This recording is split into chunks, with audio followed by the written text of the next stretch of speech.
Jangan lupa subscribe YouTube channel Metro TV News dan jangan lupa nyalakan notifikasinya. Pemirsa, Direktorat Tindak Pidana Siber Barreskrim Polri mengaktifkan polisi virtual pekan ini. Aparat kepolisian akan menindak dan mengawasi aktivitas warganet di dunia maya. Apa sebenarnya tujuan serta cara kerja dari polisi virtual ini? Rekan Gemma Tanjung akan memaparkannya untuk Anda. Terima kasih Yohana, selamat siang pemirsa. Kini warganet lebih perlu berhati-hati dalam mengunggah konten di media sosial. Pasalnya polisi virtual yang mulai aktif sejak Kamis kemarin mulai mengirimkan pesan peringatan kepada 12 akun medsos.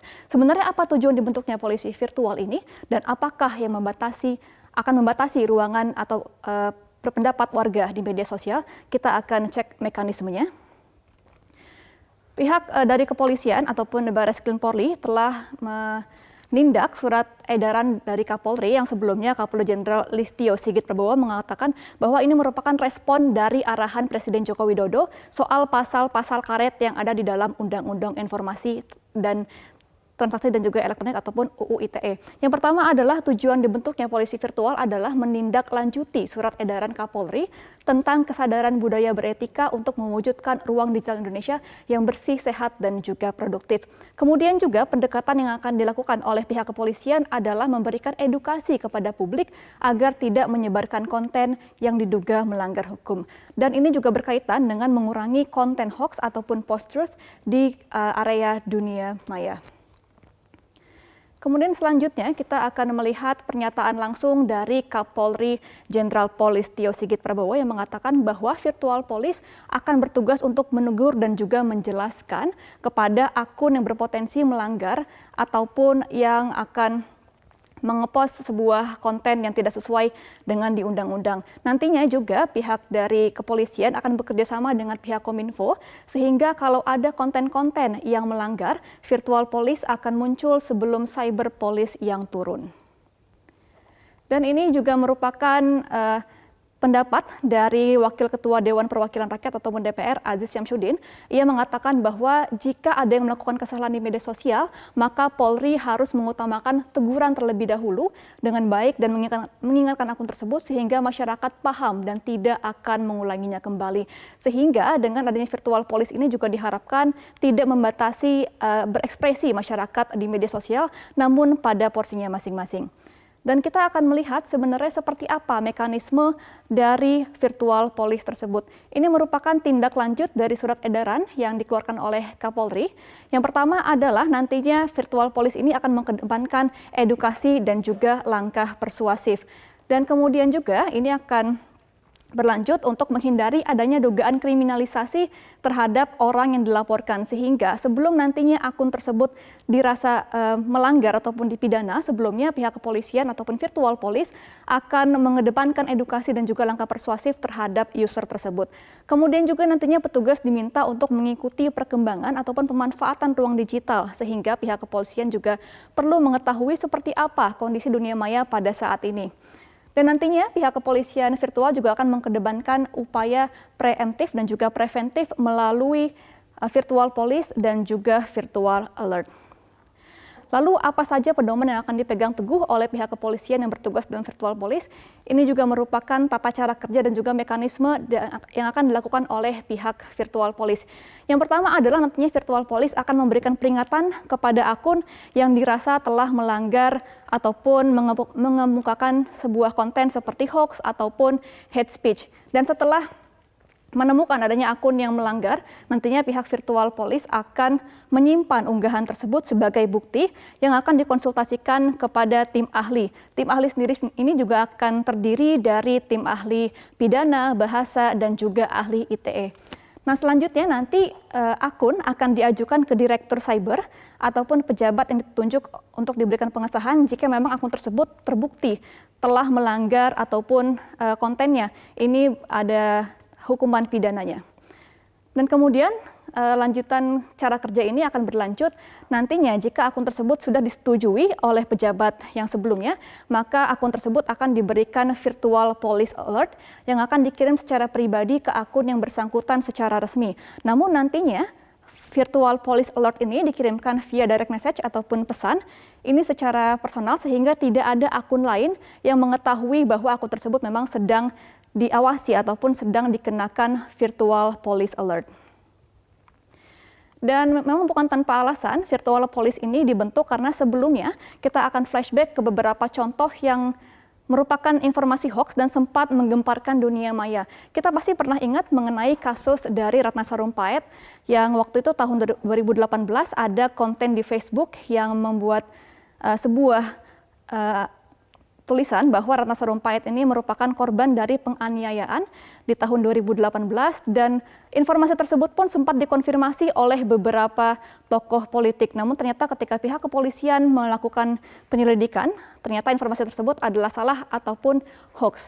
Dan kemudian ada informasi kedua yaitu gempa susulan di Palu. Ketika gempa dan juga tsunami melanda Palu, sempat ada broadcast message yang masuk ke sejumlah WhatsApp di masyarakat Indonesia bahwa mengatakan adanya gempa susulan setelah gempa yang sebelumnya. Namun broadcast ini sempat dibantah oleh pihak BNPB karena tidak pernah ada negara yang dapat memprediksi terjadinya gempa ke depannya. Dan yang ketiga adalah video penculikan anak.